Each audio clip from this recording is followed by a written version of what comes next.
बोला न कोई महात्मा बोला कि आखिरकार हमारे धर्म स्थलों को जब बंद कर दिया जाएगा तो हम पूजा पाठ कहाँ करेंगे, अच्छा सच्चा काम कहाँ से सीखें?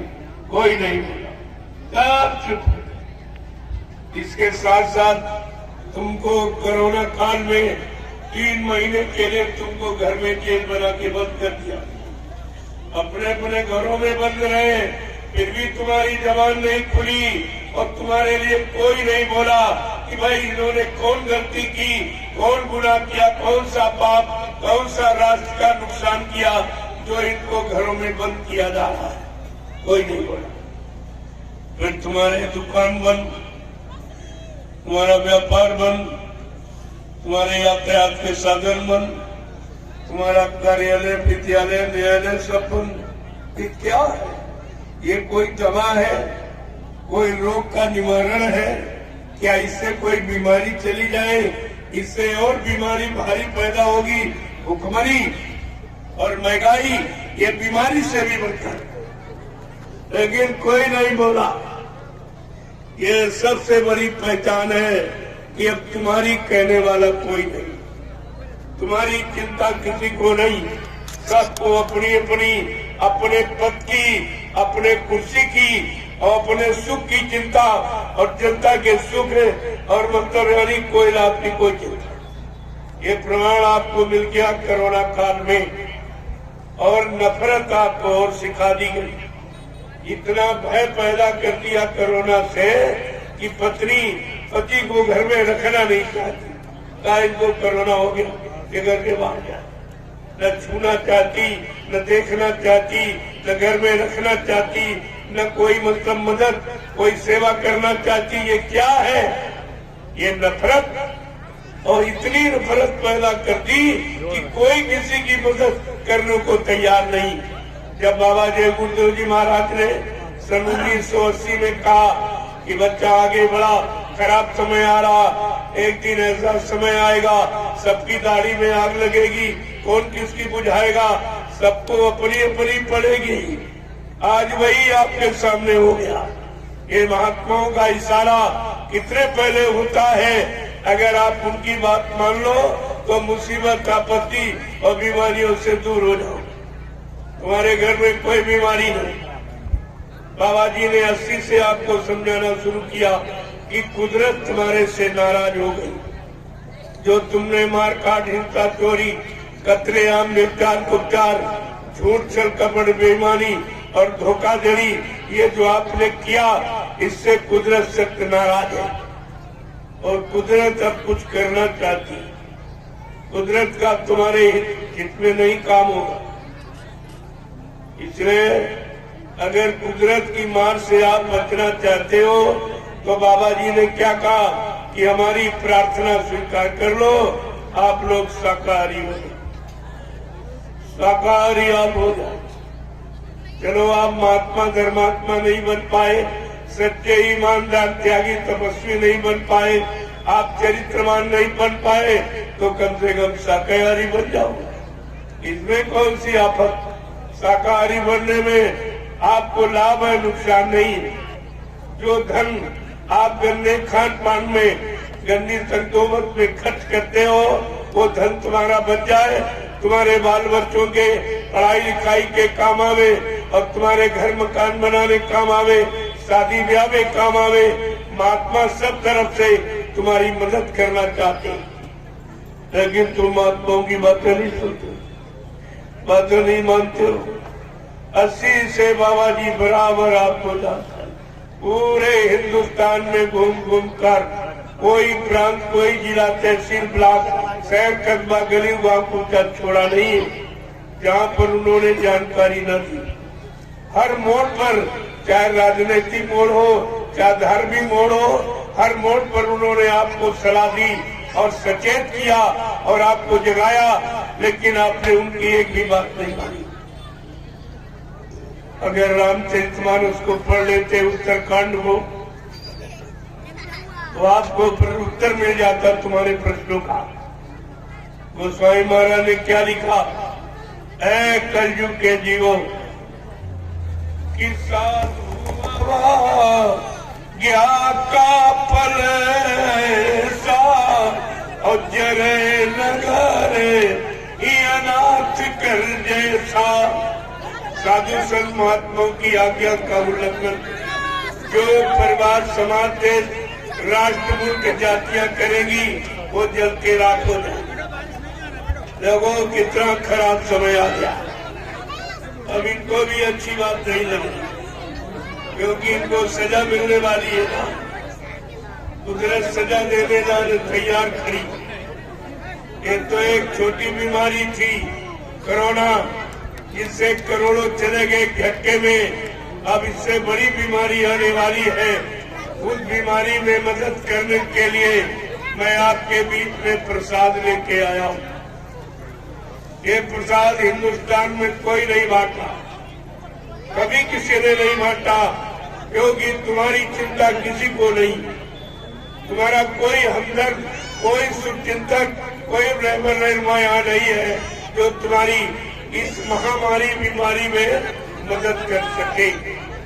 तो मैं ये प्रसाद लेके आया हूँ और सारे हिंदुस्तान में बांटा। साथ कभी किसी ने आपको बुला के नहीं दिया। तुम्हारे घर चल के आके सड़कों पर पुकार लगा के किसी को प्रसाद की तरह नहीं बांटा गया होता जैसा इस समय आपको दिया था। फिर भी तुम्हारी समझ में कुछ नहीं आ रहा। कोई तुम्हारे यहाँ आया इस कोरोना काल में, कोई नेताजी हो जो चंदा नोट आपसे ले गए, महंगाई आपने दी और मतलब टैक्स आपने भरे, लेकिन तुम्हारे इस यानी सब संकट के समय में बीमारी में कोई नेता आया या कोई महात्मा आया जो दान दक्षिणा रोटी रोटी लगोटी मांगते रहे और खाते रहे। लेकिन भारत की जनता पर जब तकलीफ मुसीबत आई तब कोई दिखाई नहीं दी। प्रेमियों, एक छोटी बीमारी थी, अब तो ये उससे बड़ी बीमारी आने वाली। उसके लिए आपके पास बचने का कोई उपाय नहीं और तुम्हारी अभी समझ में नहीं आ रहा। फिर तुम दौड़े घूमोगे, महात्मा आगे निकल जाएंगे, फिर पीछे दौड़ोगे, प्रसाद दे दीजिए, प्रसाद बचने का उपाय है, दे दीजिए, हमारी मदद हो जाए, हमारा बेटा बेटी बच जाए, हमारा सामान बच जाए, हम सब परिवार के लोग बच जाए, महात्मा और आगे निकल जाए। जब दौड़ते दौड़ते थक जाओगे तब तुम महाप्रसाद की कीमत समझो। अभी तुम्हारी सोच में नहीं आ रहा। सुनने के प्रार्थना की और आपका ये समय रोका कि भारत में कितने करोड़ लोगों को बचा लिया। जो लोग नहीं माने, अपनी हर जिद करते रहे, मांसाहार में फंसे रहे, दारू मुर्गा मीट करते रहे, तो सब चले गए।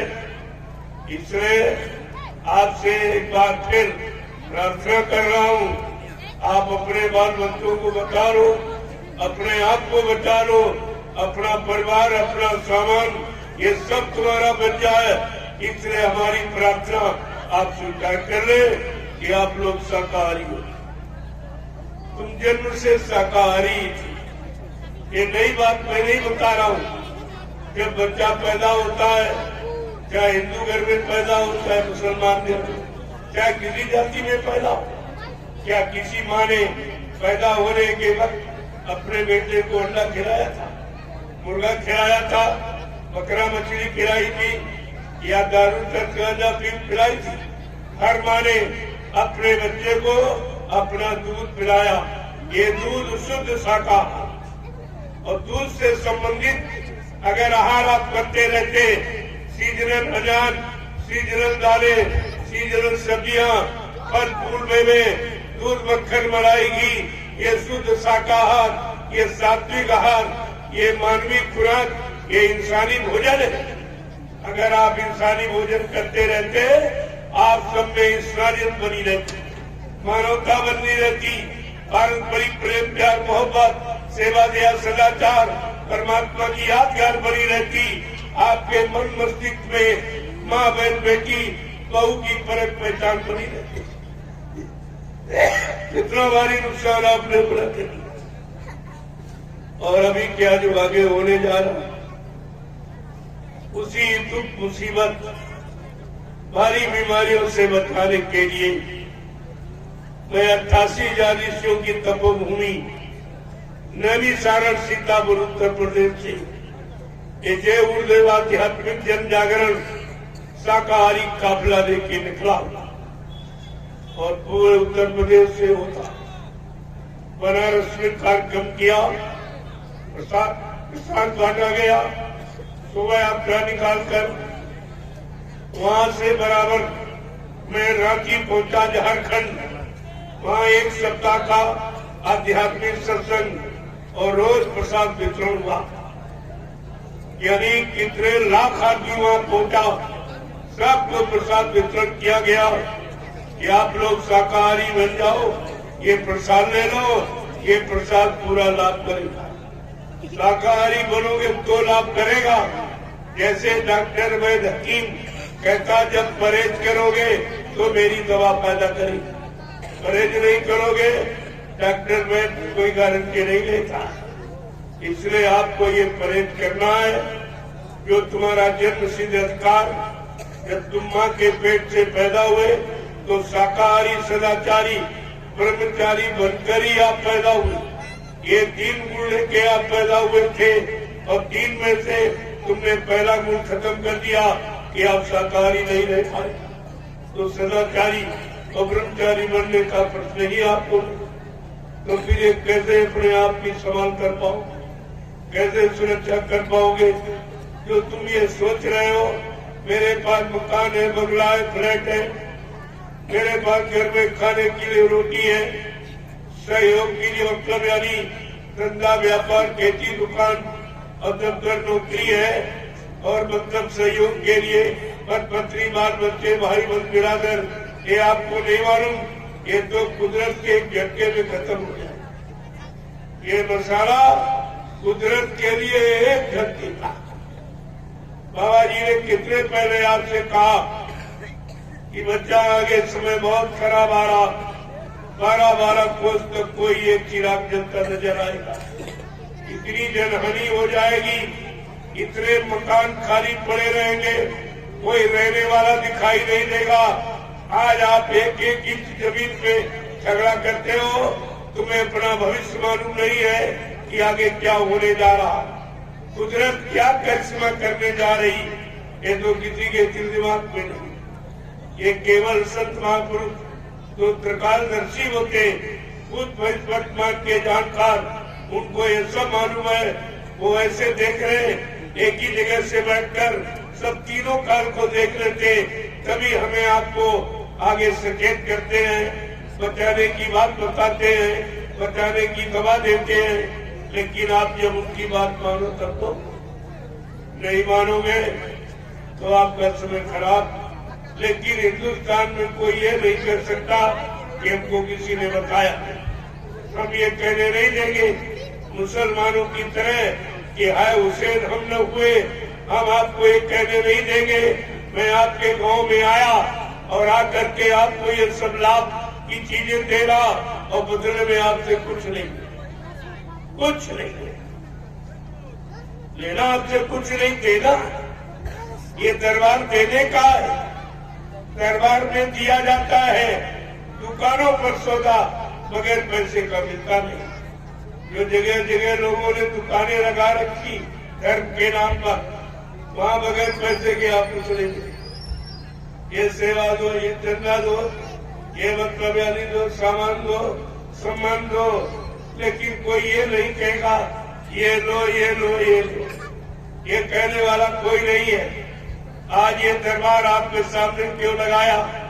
पूरे हिंदुस्तान में जगह जगह दरबार क्यों लगाया जा रहा कि दुकानों में लोग फंस गए और पैसा यानी मतलब सारा लूट गया, सब तुमको लूट लिया, ले लिया और आपको दिया कुछ नहीं।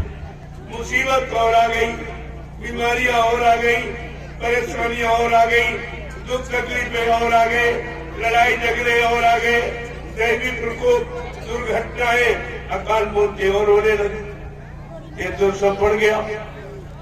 इधर पूजा पाठ करते रहे, ये बढ़ता रहा, उधर चंदा नोट पर देते रहे, महंगाई बढ़ गई, गरीबी बढ़ गई, बेरोजगारी बढ़ गई, टैक्स बढ़ गए, जीएसटी बढ़ गई। आपको क्या मिला? और अब भी आपके दिमाग में कुछ नहीं आ रहा।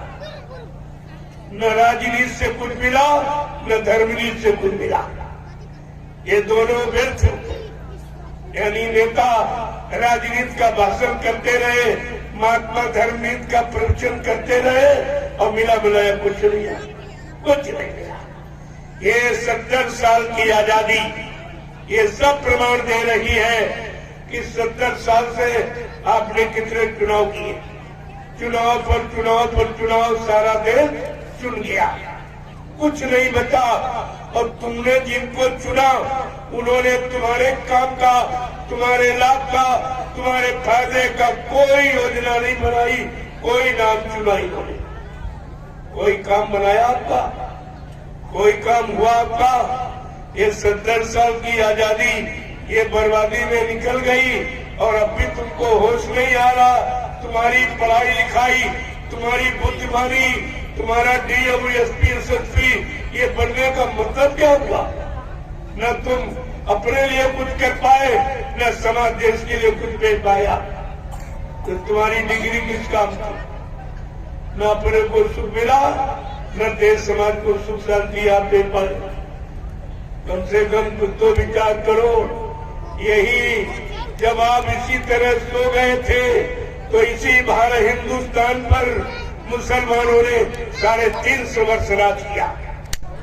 जब फिर आप सो गए तो मुट्ठी में रखने जाए उन्होंने 250 वर्ष आप पर राज किया और फिर आप सो गए हो तो 70 साल से ये लूट रहे। क्या तुम ऐसे अपने को लुटवाते रहोगे? ऐसे सोते रहोगे? कभी नहीं जागोगे? अपनी बुद्धि से कभी नहीं सोचोगे, कभी नहीं विचारोगे तो फिर तुमको मिलेगा क्या? क्या मिलेगा आपको? ये परमात्मा ने मनुष्य मंदिर आपको क्यों दिया? परमात्मा खुदा के पास बहुत से शरीर है, तमाम पशुओं के, पक्षियों के, कीड़े मकोड़ों के, जंगली जानवरों को किसी में आपको जन्म दे देता, लेकिन ये मनुष्य शरीर क्यों दिया? कहा ये मनुष्य मंदिर है, ये सच्चा मंदिर है जो भगवान ने अपने हाथ से बनाया।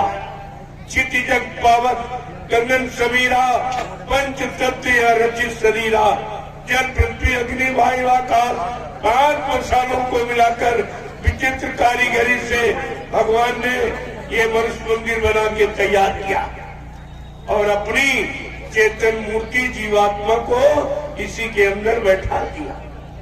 ये सच्चा मंदिर है जो भगवान का बनाया। कोई ईट पत्थर वाला इंसान का बनाया, उसमें कोई यानी चेतन मूर्ति है। सब जड़, मंदिर भी जड़ और मूर्ति भी जड़।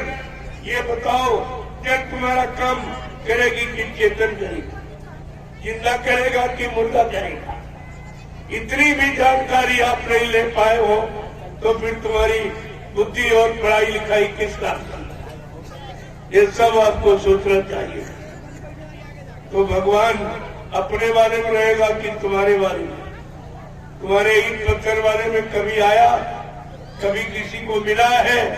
कोई बता दे। कोई हिंदुस्तान में जो पंडा पुजारी 200-2500 साल से पूजा कर रहे, कोई बता दे जिनकी पूजा कर रहे हो तो भगवान कभी मिला तुमको? क्या वो इसमें रहता है? अरे ये तो बाद में बने। जब भगवान राम आए थे तब क्या उनके नाम का मंदिर बना था? मंदिर तो बाद में उनके नाम का बनाया। जब उन्होंने दुष्टों का संहार किया और धर्म की रक्षा की और भक्तों की मदद की तो लोगों ने श्रद्धा और सेवा भाव में उनकी यादगार के लिए ये स्थल बना दिए। मंदिर, मस्जिद, गिरजाघर, गुरुद्वारे, धर्मस्थल ये उनकी यादगार के। यहाँ बैठकर लोग उनकी याद करेंगे, उनको याद करेंगे और उनके बनाई व्यवस्था को याद करेंगे। उन्होंने जीवों पर क्या मेहरबानी की, क्या दया की, दुष्टों को कैसे मारा, भक्तों की कैसे रक्षा की, धर्म की कैसे स्थापना की, इसकी याद करेंगे। इसलिए ये प्रेमियों यादगार स्थल, इनमें भगवान न कभी आया, न है न कभी आएगा।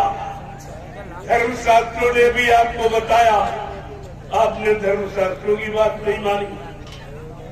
धर्मशास्त्रों ने क्या कहा? न हम बसामी वैकुंठे योगिना हृदय नचा मम भक्त्वा यत्र गांधी तत्र तिष्ठामि नारदा। भगवान कह रहे, हे नारद, मैं यहाँ कहीं नहीं रहता जहाँ तुम हमको खोज रहे हो। न मैं पानी में, न मैं पत्थर में, न मैं कागज में, मैं तुम्हारे सबके मनुष्य मंदिर के अंदर, सबके अंदर आत्मा रूप यानी मैं बैठा। आत्मा परमात्मा का अंश रूप में मैं तुम्हारे सबके अंदर बैठा हूँ। तुम अपने अंदर हमको कभी नहीं खोजते हो, कभी नहीं ढूंढते हो, कभी जानकारी नहीं करते हो। इसकी जानकारी किसके पास? तो इनकी आत्मा की जानकारी संत महात्मा को। तो संत महात्मा आए, वो आत्मा की जानकारी लेके आए और आत्मा को जगाने आए और आत्मा को परमात्मा से मिलाने आए। ये उन्होंने का वादा, और बाबा जी ने ये सब वादा किया। जब उन्होंने नामदान दिया, तब भी वादा, जो प्रेमी नामदान लिए होंगे उन्होंने सुना होगा, लेकिन वो भी भूल गए कि बाबा जी ने क्या वादा किया। कहा था, बच्चा मैं अजय रमन देश से आया हूँ, जब तक इन जीवात्माओं को, जिनको मैंने नामदान दिया, जब तक इनको इनके घर नहीं पहुंचा दूंगा, तब तक मैं मानव शरीर को छोड़ के जाने वाला नहीं हूँ। ये कितना बड़ा वादा है, कितनी बड़ी सच्चाई है। आप अपने गुरु की सच्चाई बोल गए। गुरु तो आपने किया, लेकिन ये नहीं जाना कि गुरु किस काम के लिए आता है और कौन सा काम करके जाता है।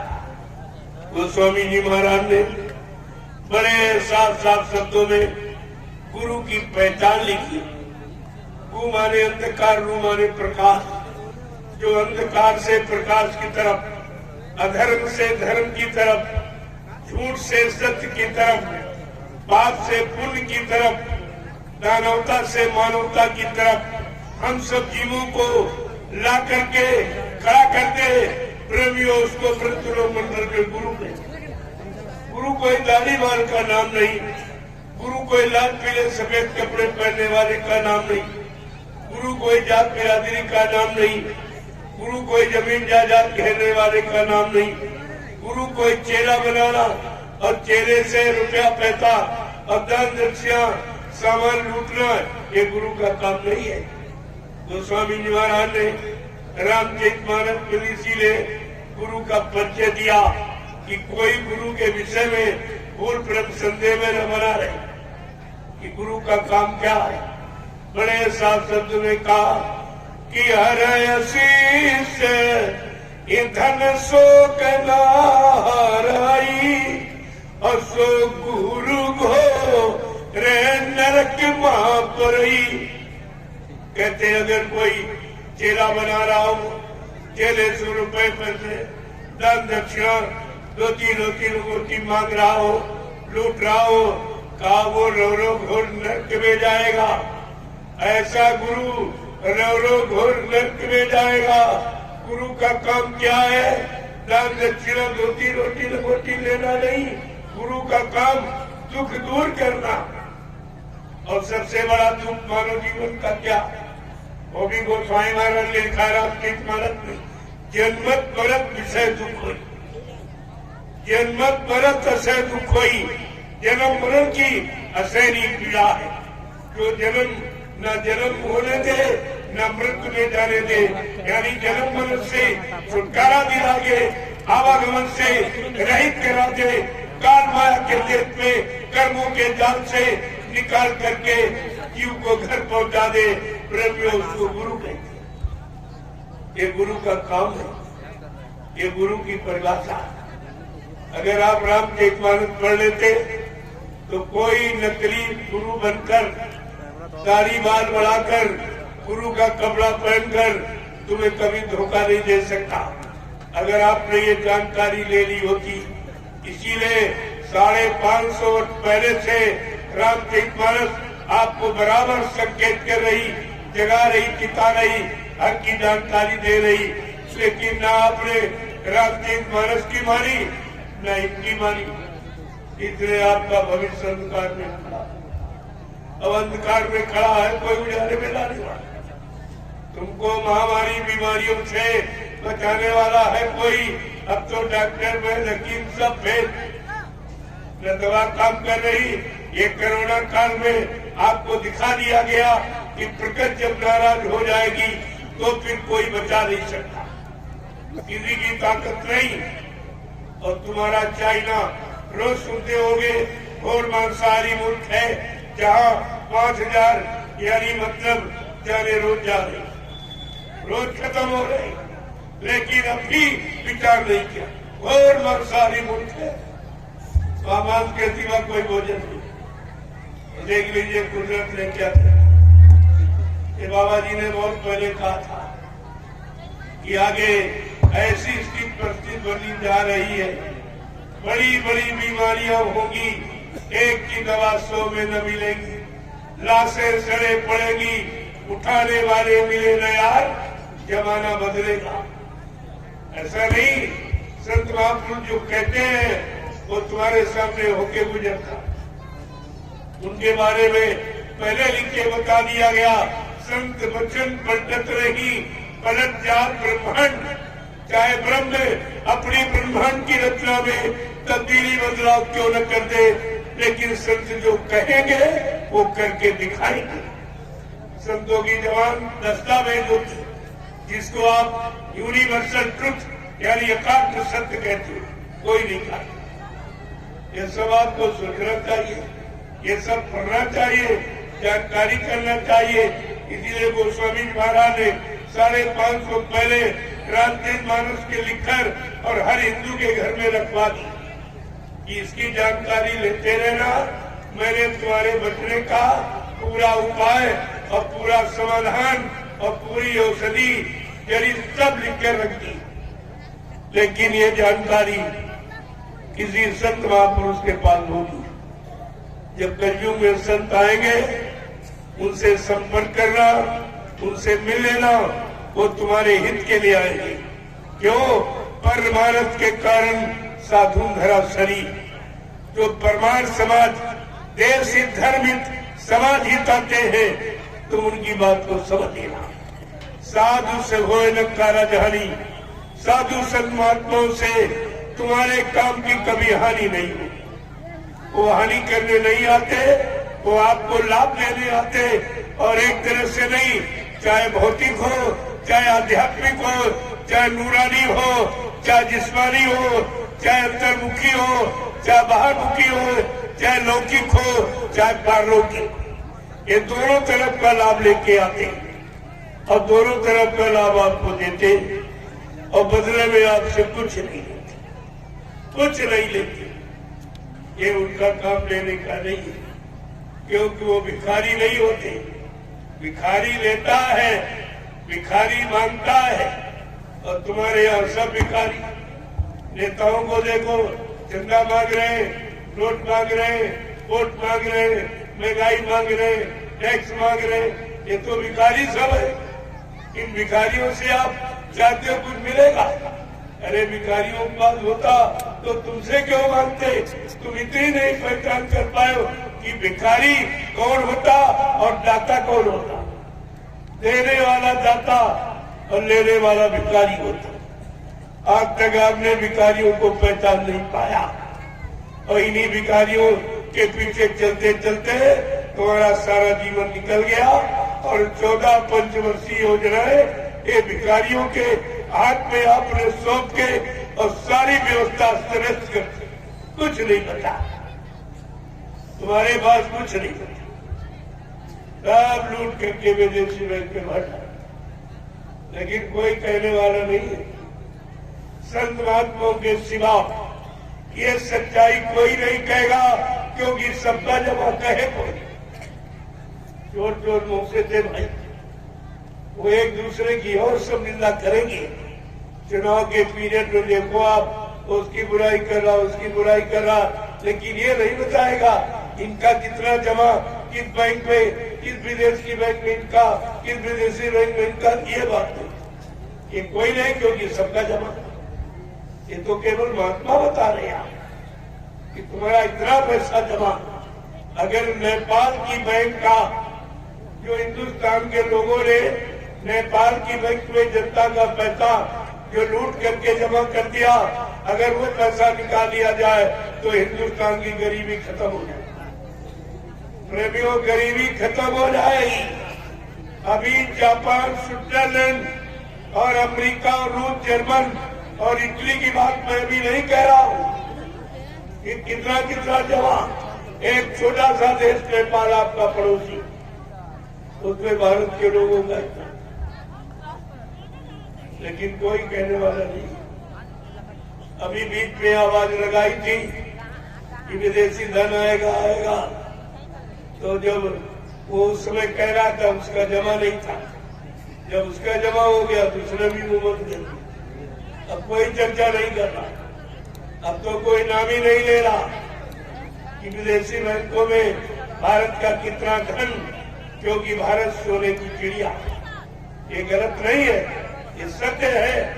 लेकिन जब देश के जैसे घर के लोग अगर घर का धन लूट करके बाहर दे देंगे तो घर में गरीबी निश्चित आ जाएगी, वो परिवार गरीब हो जाएगा। ऐसे जिन देश के जिम्मेदार अगर देश का धन विदेशी बैंकों में जमा कर दे अपने नाम से, तो देश गरीब हो जाएगा। वो गरीबी कभी कोई खत्म नहीं कर सकता। ये सब बातें आपको ध्यान में रखनी चाहिए, और नहीं मानोगे तो तुम जानो, तुम्हारा काम जाने। आप ये नहीं कहोगे कि हमको किसी ने बताया नहीं था।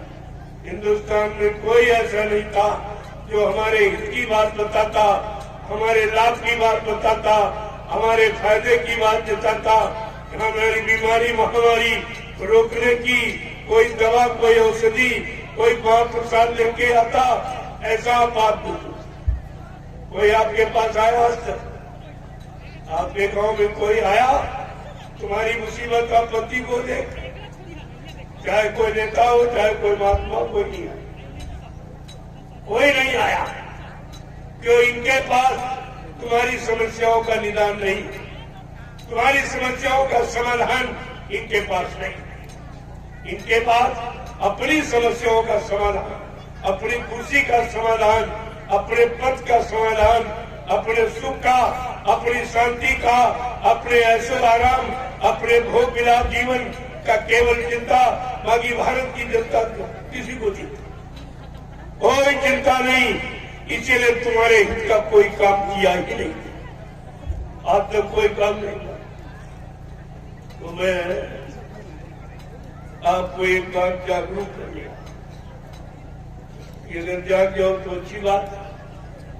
मैं अपने लिए नहीं कुछ कहता, हमको तो कुछ नहीं चाहिए, हमें कुछ नहीं चाहिए, क्योंकि हमारे पास कोई खर्चा नहीं, न कोई बीवी बच्चा हमारे कि जिसके लिए मैं आपसे झूठ बोलूंगा या मैं कोई सच्चे करूंगा या आपको कोई धोखा दूंगा। अगर ज्ञान दृष्टि से सोचो तो तुम भी हमारे हो। अगर तुमको अपना न समझा होता तो मैं क्यों आता आपके? क्या आपने हमें बुलाया था? क्या आपने कुछ कहा था? क्या आपने कुछ मांगा था? क्या आप जानते हो कि मेरे पास क्या है, मैं क्या लेके आया हूँ, उससे आपका कितना बड़ा लाभ होगा? ये कुछ मालूम नहीं था। सोचना चाहिए, लेकिन आपने कहीं विचार ही नहीं किया। तो मैं एक ही बात आपसे कहूंगा, अब आप जाते, अब ये सोने का वक्त नहीं, ये लापरवाही करने का समय नहीं है।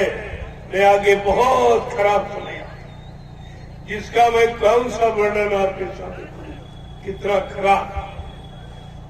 और उस खराबी में आपके पास अपने बचने का कोई सामान, कोई व्यवस्था आपके पास नहीं है। जो आप समझते हो वो धोखा, तुम जो कह रहे हो मेरे पास मकान है, रहने के लिए, खाने के लिए घर में रोटी है, और सहयोग के लिए पत्नी बाल बच्चे हैं, और मतलब यानी साधन खेती है, दुकान है, दफ्तर है, ये तो कुदरत के घंटे 1 सेकंडों में खत्म। कुदरत के लिए 1 सेकंड का भी एक समय नहीं, काम नहीं है। ये सामान 1 सेकंड में आकर और कोरोना काल में चला गया, देखा कुछ बचा? कुछ नहीं। वो भी व्यापार था। कोरोना कुछ नहीं, वो व्यापार है। इतना भय पैदा कर दिया गया को जो तुम अपने घर के मरीज को न लेने को तैयार, न खोल के देखने को तैयार। क्या किया गया, क्या रखा? इन लोगों ने क्या किया? सारे पुर्जे निकाल और सब व्यापार। किडनी है, कुत्ता है, फेफड़े है, एक किडनी 6-6 लाख रुपए बिकती। ये सब व्यापार हो गया तो तुम समझे नहीं पाए। केवल व्यापार। ये 4 इंच का कपड़ा जो मुंह पर लगाए, इससे क्या? ये कोई दवा है? कोई कोरोना बीमारी की दवा है? ये व्यापार है। 4 इंच के कपड़े में करोड़ों रुपए पैदा हो तो तुम्हें कुछ नहीं मालूम। हमसे लोगों ने, जब मैंने आपके बिहार में कोरोना के तुरंत बाद मैंने अकबरपुर बक्सर में एक विशाल कार्यक्रम किया जहां कई लाख लोग इकट्ठे हुए। वहां जब सुना लोगों ने कि कोरोना के तुरंत बाद इतनी बड़ी भीड़, न कोई मास्क लगाए, न कोई कुछ, तो साफ स्वास्थ्य मंत्री सब तोड़ पड़ी। हमसे कह रहे महाराज आप मास्क नहीं लगाए हो। हमने कहा हम मास्क खाते नहीं, जो मास्क खाए वो मास्क लगाए। हमारे यहाँ कोई मास्क नहीं खाता। यहाँ इतने लाखों लोग बैठे हुए हैं, इनमें से कोई मांसाहारी नहीं। यहाँ क्या जरूरत है? जो मास्क खाता हो मास्क लगाए। और ये बताइए, आप स्वास्थ्य मंत्री हो, इसका लाभ जरा बता दीजिए। इस कपड़े को मुंह पर बांधने से क्या लाभ और हानि हम बता देंगे। आप लाभ बता दीजिए जरा, हानि हम बता देंगे कि अगर नाक और मुंह बंद कर दिया जाएगा तो स्वच्छ वायु आपको नहीं मिलेगी, श्वसन क्रिया आपकी कमजोर हो जाएगी। स्वस्थ वायु और स्वस्थ ऑक्सीजन जब आपको नहीं मिलेगी तो आपके फेफड़े कमजोर हो जाएंगे। एक बीमारी और पैदा डॉक्टरों के लिए एक मसाला और तैयार कर रही है। ये भी लोग कपड़ा बांधते थे, तुम्हारी नाक मुंह बंद कर दिया, जिंदा रहोगे। यही तो साधन है, वायु का खेल है। और वायु को दोनों दरवाजे अगर बंद कर दिए जाएंगे तो शरीर स्वस्थ रहेगा। क्या कभी इस पर किसी डॉक्टर वैद्य हकीम ने विचार किया? क्या कोई वैज्ञानिकों ने इस पर बुद्धि दौड़ाई? ये कोई दवा है? ये सब व्यापार चारों तरफ से। इनको केवल पैसा चाहिए, तुम्हारी जान से और तुम्हारे नुकसान से इनका कोई मतलब नहीं। वो आपने सब देख लिया। आगे फिर कोई नई युक्ति आ जाएगी, क्योंकि फिर कोरोना वहीं से शुरुआत हो गई है। वो मांसाहारी मुल्क चीन से, पहले भी वहीं से और फिर वहीं से। ये धीरे धीरे फिर तुम्हारे यहाँ, फिर तुम तैयार हो जाओ अपने घरों में जेल में बंद होने के लिए, क्योंकि तुमने कुछ कहा नहीं है। बोलना तुम जानते नहीं हो, सोचना समझना तुम्हारे पास है नहीं, करना कराना भी नहीं जानते हो, तो तुम्हारे साथ तो कुछ न कुछ ऐसा होता ही रहेगा। अरे भाई, अगर बच्चा रोए ना तो माँ भी दूध नहीं पिलाती। जब आप बोलोगे नहीं, कुछ कहोगे नहीं, तो मनमानी करेगी और कर ही रहे। अभी नोटबंदी हुई, कहा नोटबंदी हुआ? किसका नोटबंदी हुआ? नोट के नोट, वो भी घटिया नोट और कम, मतलब यानी लंबाई चौड़ाई में यानी कम, और कागज भी कमजोर। यानी नोटबंदी का मतलब नोट की जगह कोई अगर धातु जला दी जाती तो मान लेते नोट बंद हो जाए। कहा नोट बंद, कहा नोट बंद हुआ? ये ऐसे ही तुमको नोट बंद किया, तुम कुछ नहीं बोले, फिर तुमको मकान घर में बंद कर दिया 3 महीने के लिए, तब नहीं तुम बोले। तुम्हारी दुकान और धंधा व्यापार बंद कर दिया गया, तब तुम नहीं बोले। तुम्हारे यातायात का साधन, रेल और मोटर, ये सब बंद हो गए, तब तुम नहीं बोले। तुम तो कभी बोले ही नहीं। जब नहीं बोलोगे तो समझेंगे हम अच्छा कर रहे हैं कि भारत की जनता कुछ नहीं कह रही, कोई मतलब परेशान नहीं है, कोई दुख तकलीफ में नहीं, कोई नहीं रो रही है, कोई अपने कष्टों को नहीं कह रही है, तो आपको तो बोलना मत चाहिए था। और प्रजातंत्र में प्रजा को पूरा अधिकार है, राजा प्रजा का समान अधिकार, उसको कहते हैं प्रजातंत्र। जो राजा को अधिकार वही प्रजा को अधिकार, तो उसको कहते हैं प्रजातंत्र। तुमने प्रजातंत्र की परिभाषा भी नहीं समझ इतने दिनों में। और यहाँ कर्मचारी अधिकारी को 60 साल में रिटायर किया जा रहा, और 70 साल और 65 साल और 80 साल के ये सांसद, विधायक और मंत्री और ये मतलब यानी तुम्हारे प्रधानमंत्री और प्रति राज्यपाल, ये सब यानी भर्ती किए जा रहे। ये कौन सा कानून, ये कौन सा प्रजातंत्र है? ये एक तंत्र है कि लूट तंत्र है कि प्रजातंत्र है? आपको इस पर विचार करना चाहिए। परमात्मा ने बुद्धि दी है विचारने के लिए, सोचने के लिए, अच्छे बुरे की पहचान, पाप पुण्य की पहचान के लिए, असली नकली की पहचान की। आपने उसका भी प्रयोग नहीं किया। ये सब जो कमियां और गलतियां, यही तुम्हारी परेशानी का कारण।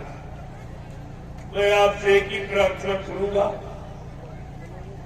कि नींद त्यागो, जरा आँख खोलो, नींद त्यागो, जरा आँख खोलो, नींद त्यागो, जरा आँख खोलो, नींद त्यागो, जरा आँख खोलो।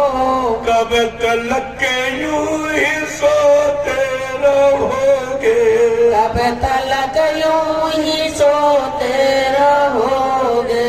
पाप गठरी पटक दो जमी पर, आप गठरी पटक दो जमी पर। कब तलक पाप ढोते रहोगे, कब तलक पाप ढोते रहोगे। क्या ऐसा कभी किसी ने आपसे कहा है कि अपने अनंत जन्मों के पापों का गट्ठर जो तुमने सिर पे बांध के रखा, इसको उतारने वाला आ गया? क्या ऐसा किसी ने कहा? यहाँ तो किसी पाप को भगवान ने माफ नहीं किया। जिनको आप भगवान कहते हो, त्रेता के राम, द्वापर के कृष्ण। राम का इतिहास कह रहा, उन्होंने अपने सगे पिता दशरथ को नहीं माफ किया। अपराध क्या था? धोखे में श्रवण कुमार की हत्या हो गई। एक हत्या धोखे में हो गई, भगवान राम ने माफ नहीं किया पिता को। तुम्हारा तो राम से कोई ऐसा रिश्ता है, फिर तुमको कैसे मालूम? तुमने अपने जीवन में कितने मुर्गे मारे, कितने बकरे काटे, कितनी मछली मारी, कितने अंडे फोड़े, कितने गर्भपात करके मासूम बच्चों की हत्या किए हुए बैठे हो। बोलो तुम्हें कौन सा भगवान माफ कर देगा? पहले भगवान का इतिहास पढ़िए। भगवान राम के जीवन की 3 घटनाएं। पहली कि उन्होंने अपने पिता को नहीं माफ किया। दूसरा, उन्होंने कुंभकर्ण को नहीं माफ किया। रामचरितमानस प्रशंसा करती कुंभकर्ण की। कुंभकर्ण सब नहीं बलवंता, कुंभकर्ण के समान कोई धरती पर बलवान नहीं, लेकिन भगवान राम ने उसका वध क्यों किया? वो शराब पीता था, मांस खाता।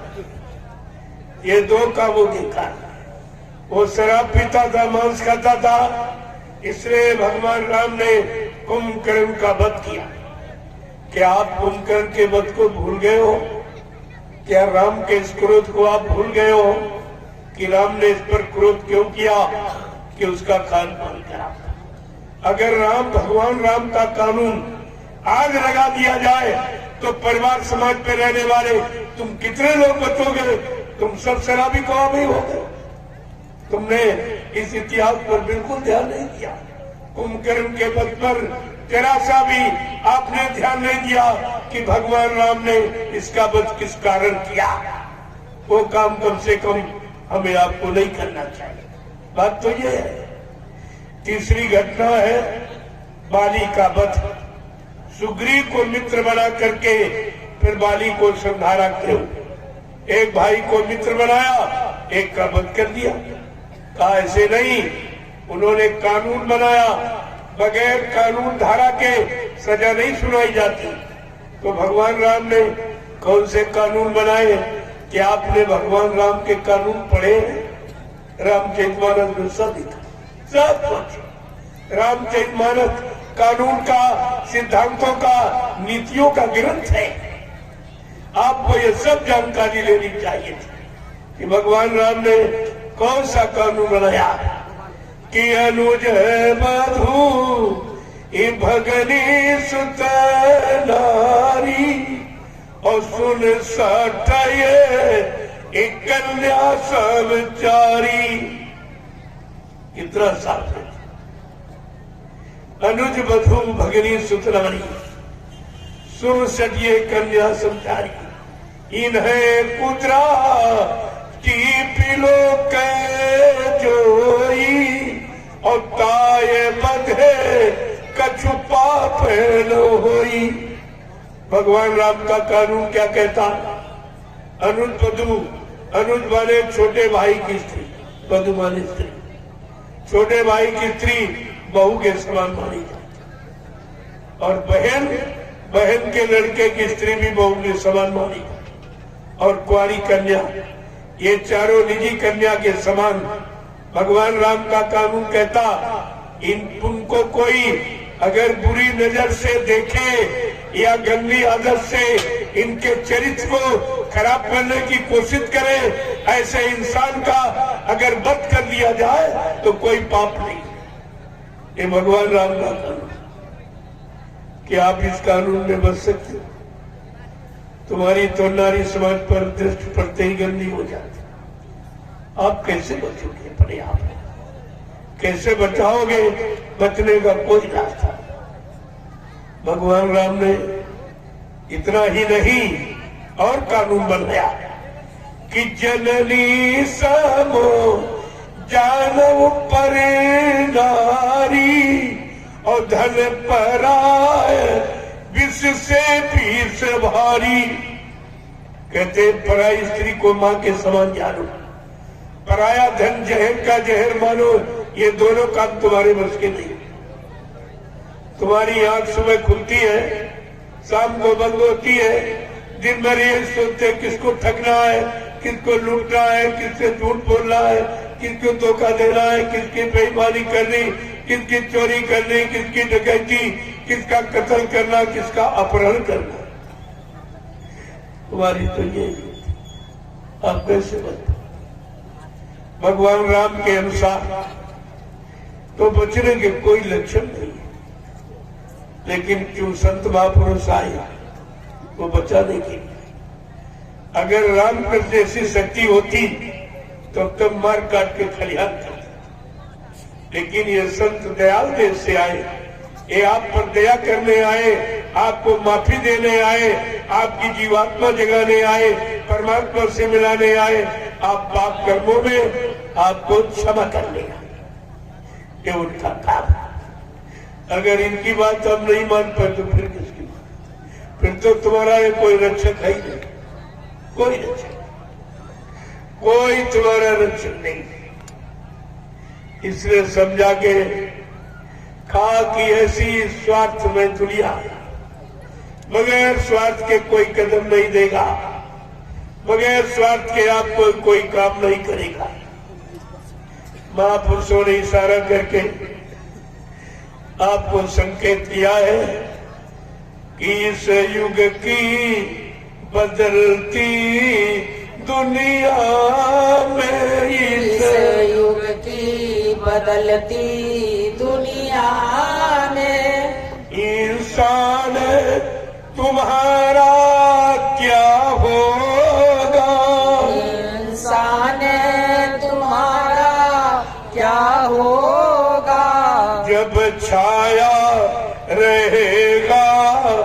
चारों तरफ जब जब छाया रहेगा चारों तरफ, एको राम तुम्हारा क्या होगा। राम तुम्हारा क्या होगा। कोई धर्म नहीं जब इनका रहा, कोई धर्म नहीं जब इनका रहा, और फिर नाम तुम्हारा क्या होगा। फिर नाम तुम्हारा क्या होगा। इस युग की बदलती दुनिया में, इस इस युग की बदलती दुनिया में, ये इंसान तुम्हारा क्या होगा। इंसान तुम्हारा क्या होगा।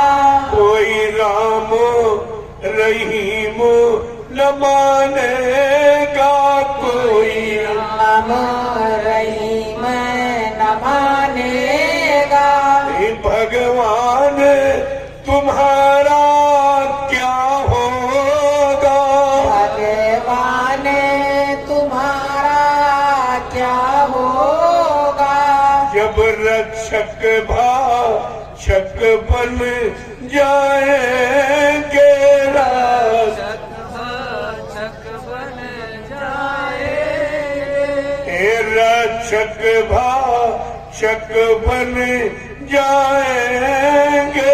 रक्षक भाक्षक बन जाएंगे।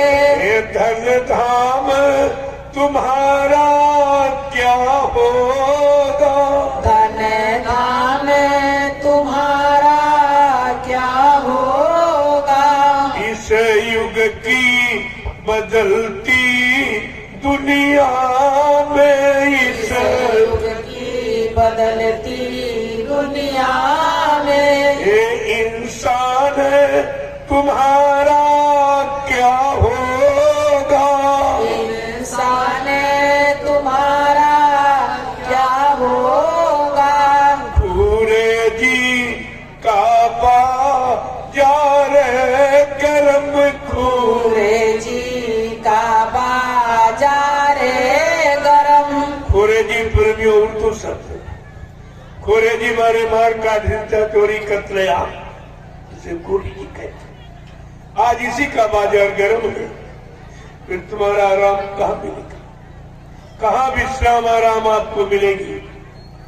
खूरे जी का बाजार गर्म, खूरे जी का बाजार गरम।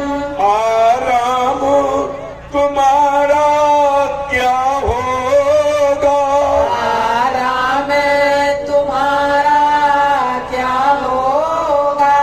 गरजे गुरु देव की सुनता नहीं, जय गुरुदेव की सुनता नहीं।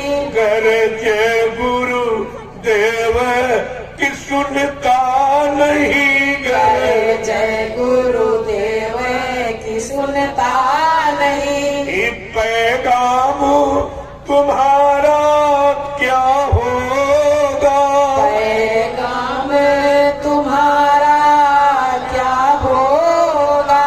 इस युग की बदलती दुनिया में, इस युग की बदलती दुनिया में, इंसान तुम्हारा क्या होगा। तुम्हारा क्या होगा। ये रक्षक भाक्षक बन जाएंगे, रक्षक भाक्षक बन जाएंगे। तो धन धाम तुम्हारा क्या होगा। धन धाम तुम्हारा क्या होगा।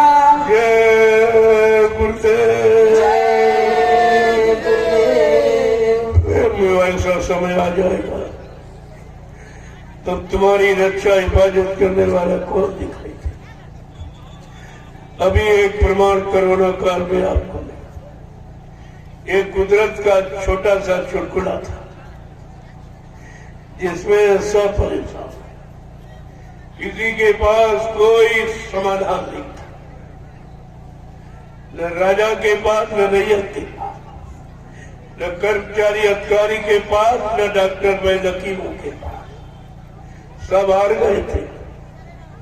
और अब तो उससे बड़ी बीमारी आ गई, क्योंकि आपसे जो प्रार्थना की बाबा जी ने वो आप माने नहीं, आप शाकाहारी नहीं बन पाए, तो कुदरत सख्त नाराज हो गई कि आपने कहा आपकी बात भी नहीं मानी गई, तो कुदरत और ज्यादा नाराज है कि हमने संत महापुरुषों को भेजा कि जाओ एक बार इनको जगा दो, छिता दो, इनको होश में लाके खड़ा कर दो, इनको अपने मानो भोजन की खुराक की जानकारी दे दी, और ये उन्होंने उनकी भी बात नहीं मानी, तो कुदरत बहुत बौखलाई हुई, इतनी सख्त नाराज है, कोई बात सुनने को तैयार नहीं। कहा मेरा समय आ गया। उधर भगवान शंकर कह रहे मेरा तांडव करने का समय आ गया, मैं तांडव नृत्य करूंगा, वो भी ये कह रहे।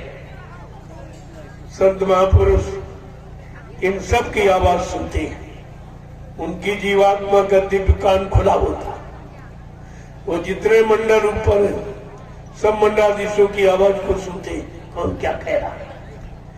फिर बाद में मृत्यु लोक में हम सब जीवों को बताते हैं, इधर को नाराज हो गए शंकर जी, अब वो कुछ करना चाहते, और बाबा जी ने आपको सचेत किया था, सारे हिंदुस्तान में आपको जन जागृति का संदेश दिया था।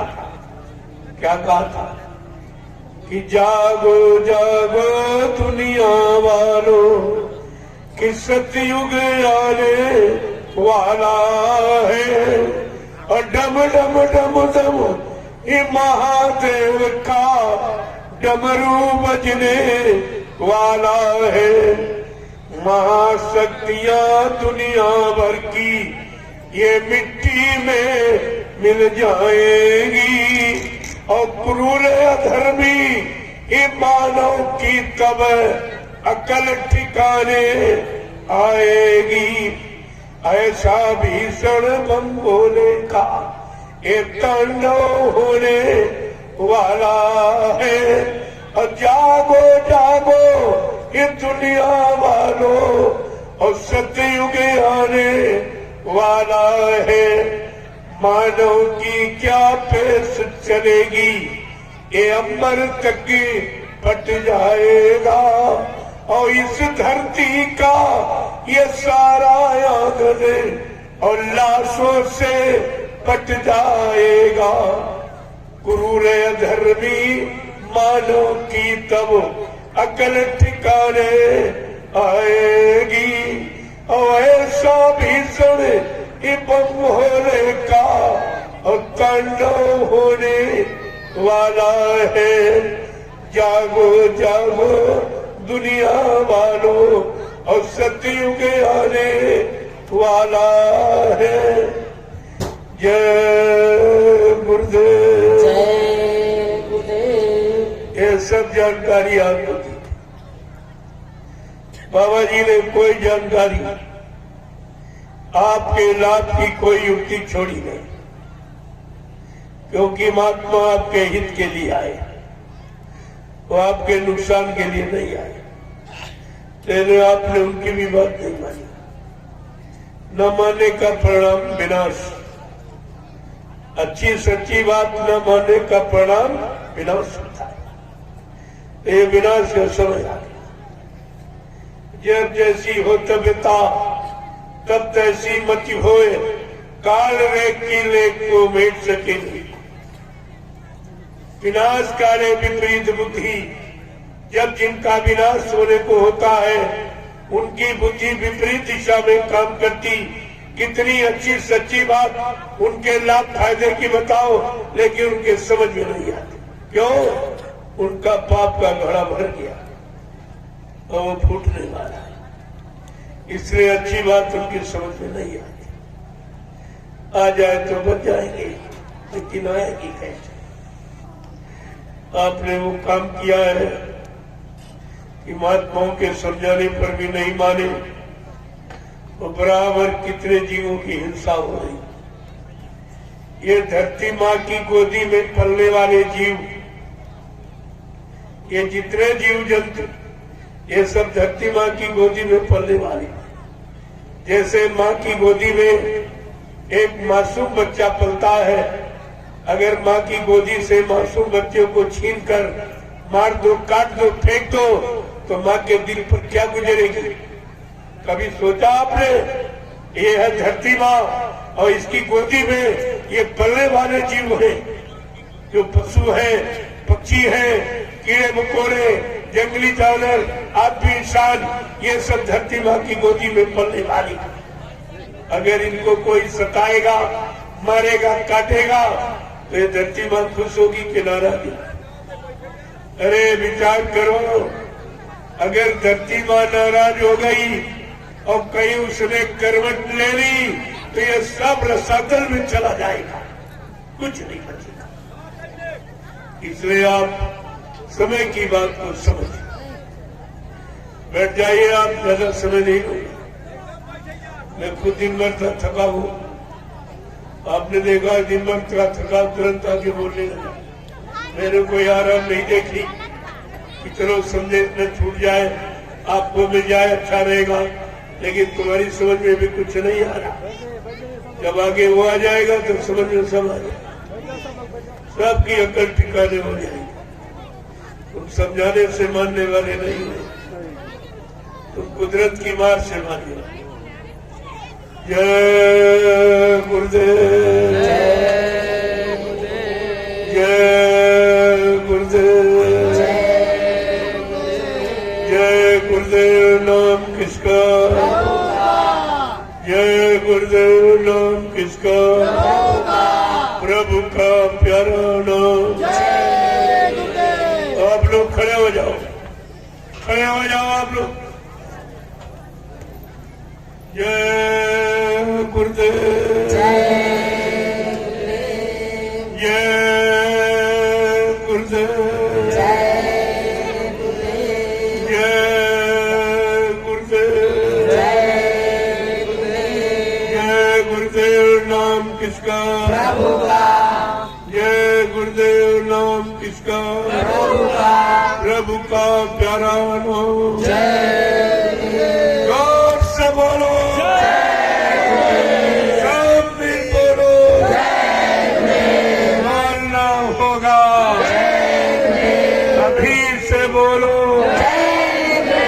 दुख दर्द हरेंगे, सब कष्ट मिटेंगे, सुख शांति भी देंगे। सबके दाता,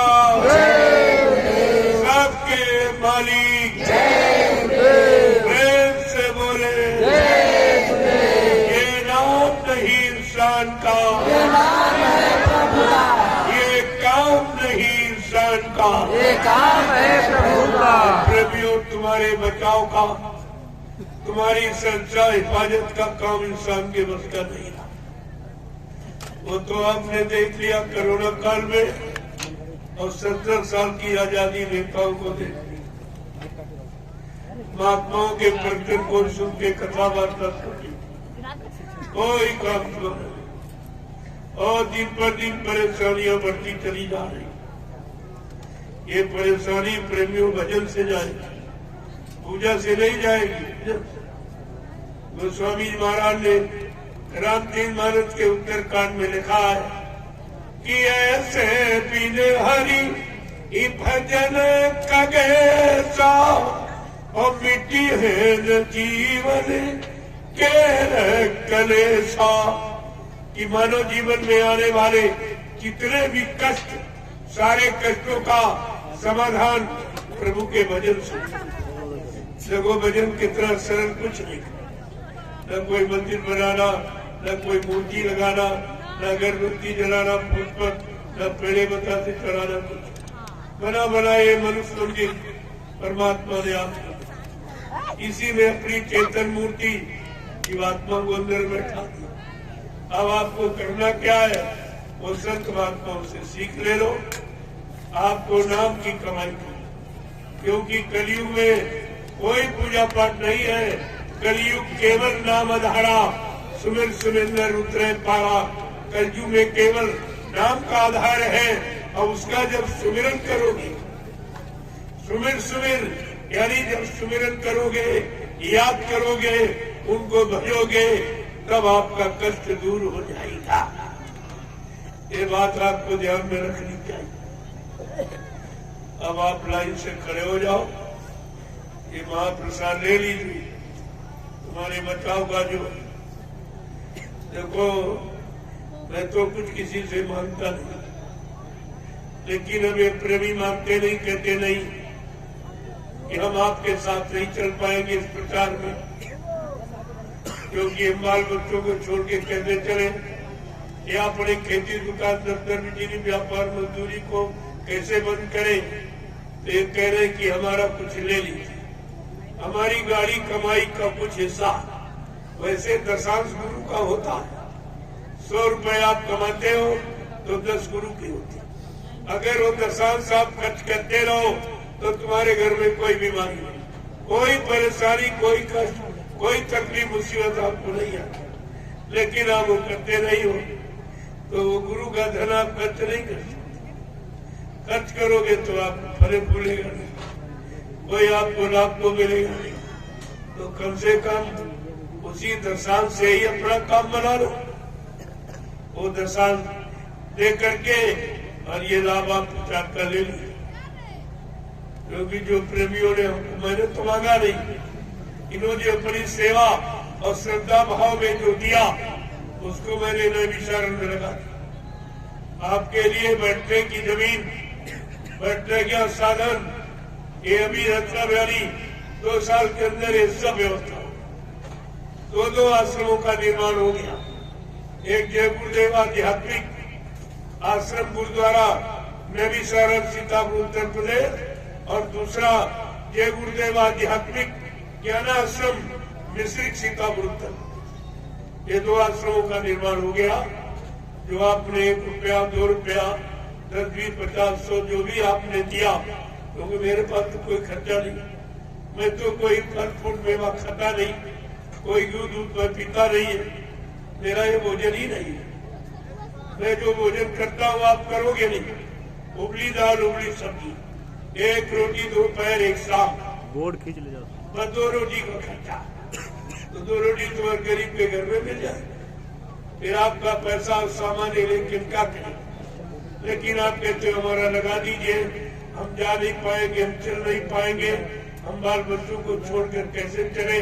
तो हमने कहा ऐसी कोई तुम्हारी अगर श्रद्धा सेवा भाव है तो मैं इस प्रचार में आपका लगा दूंगा। अब आप जो है एक एक का मैं दर्शन करूंगा, मैं एक एक को प्रणाम करूंगा और ये महाप्रसाद दूंगा। दुख तकलीफ बीमारियों से राहत पाने के लिए अगर आप शाकाहारी हो गए तो ये पूरा काम करेगा प्रसाद। शाकाहारी नहीं हुए तो फिर कोई गारंटी नहीं। बगैर परहेज के डॉक्टर में यकीन गारंटी नहीं लेता। मत खत्म करिए, ये परहेज है। अंधे शराब गोश मांस मछली से दूर, निंदा आलोचना बुराई क्रिटिसाइज से दूर, दूसरे के धन स्त्री और पति से दूर, ये परहेज है। अगर आप परहेज कर रहे, मैं दावे के साथ आपके बीच में कहे जा रहा हूँ, ये जय गुरुदेव नाम तुम्हारी हर वक्त हर मुसीबत पर जब कोई मदद न करे, ये नाम आपकी मदद करेगा। इसीलिए एक झंडा गड़ा होगा, नहीं तो लोग गाड़ते उसको। एक झंडा गड़वाता हूँ, जय गुरुदेव नाम प्रभु का लिखा हूँ, ये प्रभु तुम्हारा काम करेगा। तो आप उस झंडे की परिक्रमा करो 21 बार, 51 बार, 101 बार। कोई भूत प्रेत आपको परेशान कर रहा, कोई तांत्रिक, कोई ओझा या सोखा कोई नहीं काम कर रहा, ये झंडा आपका काम करेगा। लेकिन झंडे के पास जाके आपको एक संकल्प लेना पड़ेगा कि आज से मैं पूर्ण शाकाहारी रहूंगा। हमारी मदद कर दीजिए, हमारी बीमारी दूर कर दो, हमारे भूत प्रेत से हमको राहत शांति दिला दो। ये झंडा सब काम करेगा क्या? कोई ये काम करा सकता? झंडे सारे पार्टियों के पास झंडे, सारे धर्म स्थलों में झंडे, मंदिर बच्ची गिरजा दौरों में झंडे, लेकिन कोई भी झंडा गाड़ कर ये काम आपका नहीं करवा सकता। जो जय गुरुदेव नाम प्रभु का ये झंडा काम करेगा, क्योंकि वो झंडे सब अपने मान सम्मान के, अपने पद के मतलब यानी, और ये झंडा प्रभु नाम का, ये प्रभु नाम का झंडा, प्रभु ही सारा काम करेगा। अब प्रभु कृपा करो ये भांति सब तज भजन करब दिन राती, ये तुम जीवात्मा से वादा करके माँ के पेट से आए थे भजन का वादा करके, या पूजा में फंस गए और मेरा कुछ नहीं, कोई काम नहीं, पूजा ने तुम्हारी कोई संभाल नहीं, कोई रक्षा सुरक्षा हिफाजत आपकी नहीं की, क्योंकि वो जड़ पूजा, जड़ कभी काम नहीं करता, चेतन काम करता है। जैसे मुर्दा कभी काम नहीं कर सकता, जिंदा करेगा। लेकिन आप जब इन बातों को भूल जाओगे तो मुसीबत में चले जाओगे। तो झंडे की परिक्रमा करो, तब तक आप परिक्रमा कर लो, जब ये कम हो जाए फिर आ जाना। जय गुरुदेव, जय गुरुदेव। सतयुग कौन लाएंगे, कलियुग को कौन भगाएंगे, विश्व में सुख शांति कौन लाएंगे, जन जन में प्रेम कौन लाएंगे। जय गुरुदेव। अब आप लोग प्रसाद लेंगे, आप एक लाइन में महिलाएं पे पुरुष, ये हमारी मर्यादा। आप मर्यादा में आए, मैं एक एक का दर्शन करूंगा, एक एक को प्रणाम करूंगा, और ये महाप्रसाद, ये सब आपको लाभ, ये तीनों लाभ हिंदुस्तान में कहीं कोई नहीं, ये पैसा देकर भी नहीं कोई, और आपको मुफ्त में मिला साथ में। आप लोग जय